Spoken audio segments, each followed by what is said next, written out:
মাছের তেল দিয়ে পালং শাকের চচ্চড়ি দেখবে নাকি? আজ চলো মাছের তেল দিয়ে পালং শাকের চচ্চড়ি করে দেখাই। ফার্স্টেই পালং শাকগুলো ভালো করে ধুয়ে বেছে পরিষ্কার করে নেবে। সবজির মধ্যে শিম, বেগুন, আলু, মূলো দেওয়া যায়। আমার কাছে বিট গাজরগুলো এদিক ওদিক গড়াগড়ি খাচ্ছিল, ভাবলাম দিয়েই দিই, সেই তো ঘ্যাঁটি হবে, আমি দিয়েছিলাম। আচ্ছা, একটা কথা বলি, আমি মুড়োও দিয়েছি। তোমাদের কাছে যদি পরিমাণে মাছের তেল বেশি থাকে তাহলে কিন্তু আর মুড়ো দেবে না।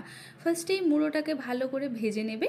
ভেজে ওই তেলের মধ্যে শুকনো লঙ্কা, তেজপাতা, পাঁচফোড়ন দেবে। দেওয়ার পরে পেঁয়াজ কুচি দেবে। পেঁয়াজটা একটু ভাজা হয়ে গেলে তার মধ্যে মাছের তেল দেবে। মাছের তেল ভালো করে ভেজে নেবে।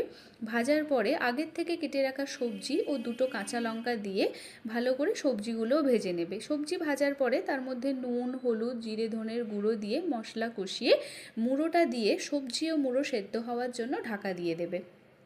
তারপর ঢাকনা খুলে পালং শাক অ্যাড করবে।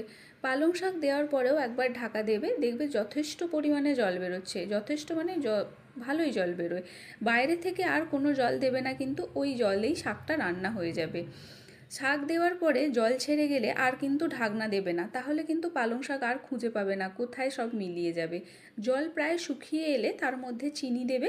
চিনি দেওয়ার পরে ভালো করে শাকটা শুকনো করে নেবে। শুকনো করে নিয়ে তারপর নামিয়ে নেবে।